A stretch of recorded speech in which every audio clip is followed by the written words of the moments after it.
Supreme Magus, Web Novel, Chapter 349, Conundrum Part 1. Sergeant Tepper hid his surprise behind his usual strict expression while the rest of the unit sneered at Lith's words.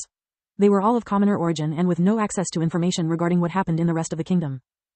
They had never heard about Balcor or about Nalir's assault on the White Griffin, hence they took Lith's claim as an attempt to impress their commanding officer.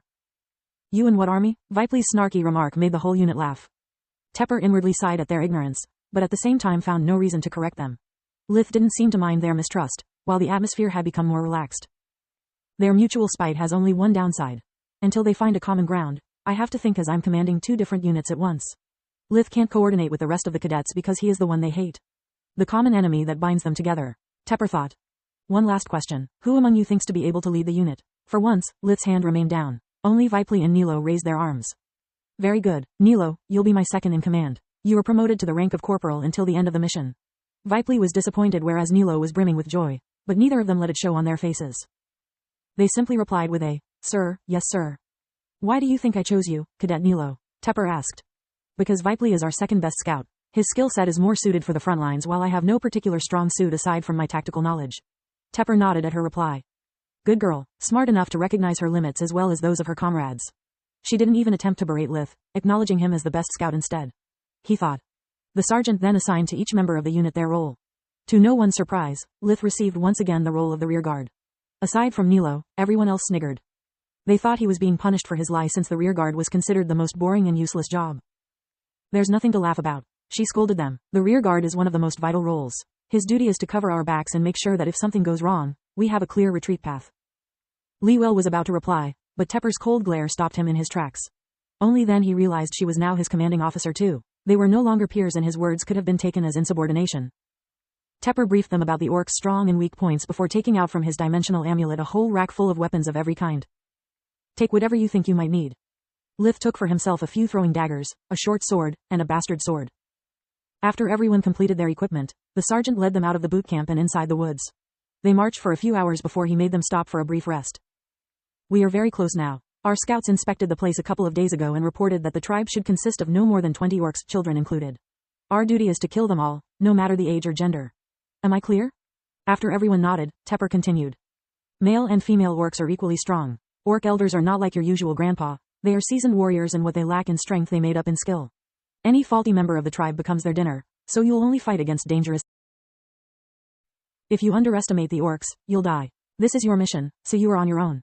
I'm only here to supervise, not to help. If you screw up, I'll do my best to save you. If you royally screw up, there's only so much I can do. Keep that in mind. The sergeant handed Nilo a map of the region, giving her the opportunity to use all the information at hand to come up with a battle plan. Sir, I request permission to leave the HQ to perform my duty. Lith stood in front of Nilo, speaking with his usual flat voice. We have yet to move, so there is no need for rearguard. Permission duh. The words died in her mouth as soon as Nilo realized what was happening.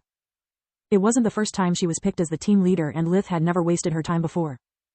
How many of them? She corrected herself. 3 from behind, 3 from the front. His words made everyone flinch, even the sergeant. They are coming from our 10, 12, 2, 4, 6, and 8. We'll be surrounded in less than a minute. He's just *TTING us. There's no one around. Vipley felt outraged. He had stood guard from the top of a tree the whole time while Lith had strolled around the area. There was no way someone could sneak past him that easily. Permission granted. Nilo ignored him. Do you need backup? Lith shook his head before darting away. Despite he was running, his boots produced no noise. He was using a mix of air and earth magic to make his steps light like a falling petal. Does he get the job done? The words of Commander Berrien echoed in Tepper's mind while he was climbing the nearest tree to assess the situation. He had not assigned the role of scout to Lith only to avoid him soloing the mission. Lith is right, they are coming from every direction, Tepper said, leaving Vipley dumbstruck. What are your orders, Corporal? The situation wasn't that bad. Worst case scenario, Tepper could easily handle 3 trolls. His intervention would mark the team failing the field test, but cadets had much more to learn from a defeat rather than from a victory. Especially from an undeserved one.